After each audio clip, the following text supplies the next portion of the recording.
بسم الله الرحمن الرحيم. معاكم احمد نظمي. هقول لكم على تريكه كده بسرعه من تريكات الايبيهات، ودي جزئيه بيكثر فيها التساؤلات جدا، واغلب الاتصالات بيا بتكون بخصوص الفي ال اس ام، بتكون بخصوص الايبيهات الاي بي والسبنتنج.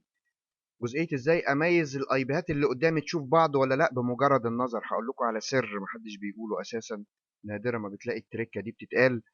جزئيه ان انا عينيا تقع على ايبيهين اعرف دول يشوفوا بعض ولا لا في 15 ثانيه بالكتير.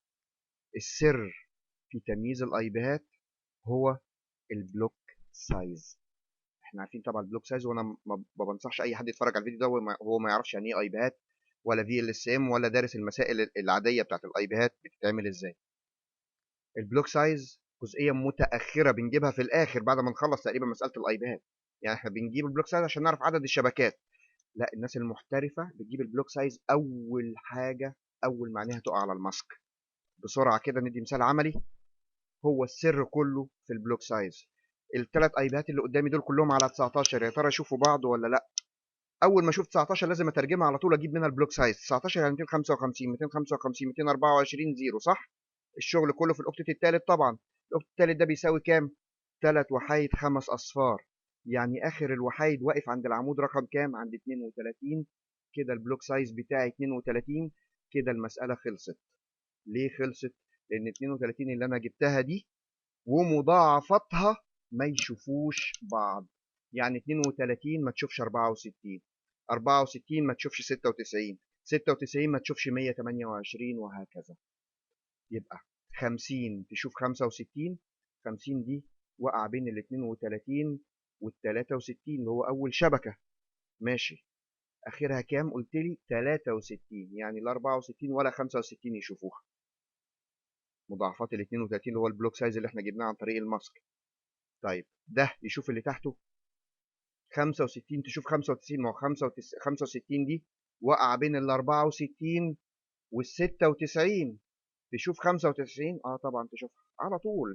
ادي لنفسك 15 ثانيه لازم تعرف اللي قدامك دول يشوفوا بعض ولا لا. تجيب البلوك سايز بتاعك. واقع عند كام؟ عند 32. يبقى البلوك سايز 32. 32 ومضاعفتها ما يشوفوش بعض طبعا في الاوكتت الثالث.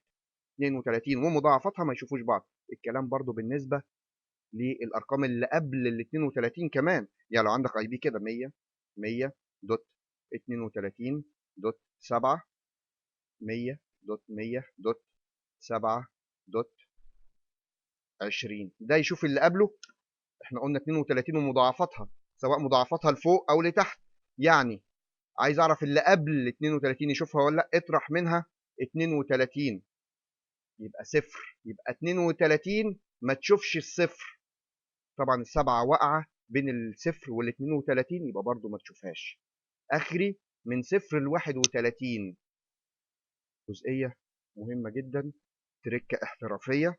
هتحسب لك كل حاجة بقى في مسائل الايباد، لان اغلب مسائل الايباد حتى في الامتحانات بتركز على الجزئية دي. يجيب لك مجموعة ايباد ويقول لك دول شايفين بعض ولا لا. لازم تبص كده نظرة واحدة بس تعرف دول يشوفوا بعض ولا لا. 15 ثانية، عد لنفسك 15 ثانية لازم تميز اللي قدامك دول يشوفوا بعض ولا لا.